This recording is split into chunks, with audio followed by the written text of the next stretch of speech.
નમસ્કાર, આપ જોઈ રહ્યા છો ન્યૂઝ ગુજરાત. હું છું આપની સાથે રૂચા પંડ્યા. વાત કરીએ વિગતવાર સમાચારોની તો રામ મંદિર પ્રાણ પ્રતિષ્ઠાના કાર્યક્રમને લઈ અયોધ્યાની સાથે સમગ્ર દેશના ઉત્તેજનાનો માહોલ હાલ જોવા મળી રહ્યો છે. ત્યારે કેન્દ્રથી લઈ રાજ્ય સરકાર સુધી તેને રાષ્ટ્રીય તહેવાર તરીકે આયોજિત કરવામાં આવી રહી છે.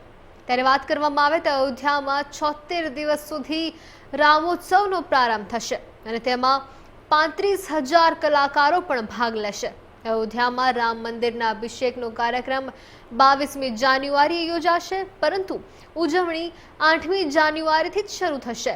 આ રામોત્સવ 76 દિવસ સુધી ચાલશે.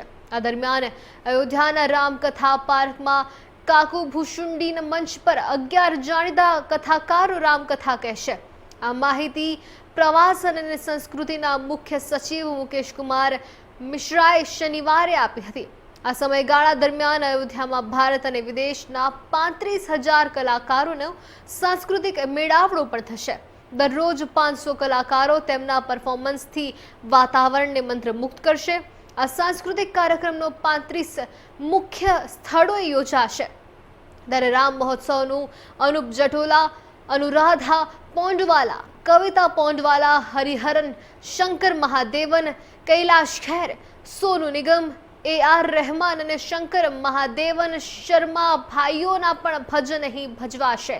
ઉપરાંત આ ઘટનાઓ પ્રાણ પ્રતિષ્ઠાના અંત સુધી ચાલશે.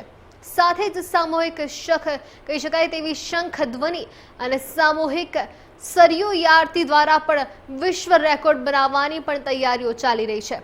અને આ ઉપરાંત શ્રી રામને લગતા વિષયો પર રંગોળી, ચિત્રકામ, પ્રશ્નોત્તરી, શાસ્ત્રીય ગાયન, લોકગાયન, પઠન, નૃત્ય પ્રદર્શન, શેરી નાટકોનું પણ આયોજન કરવામાં આવશે.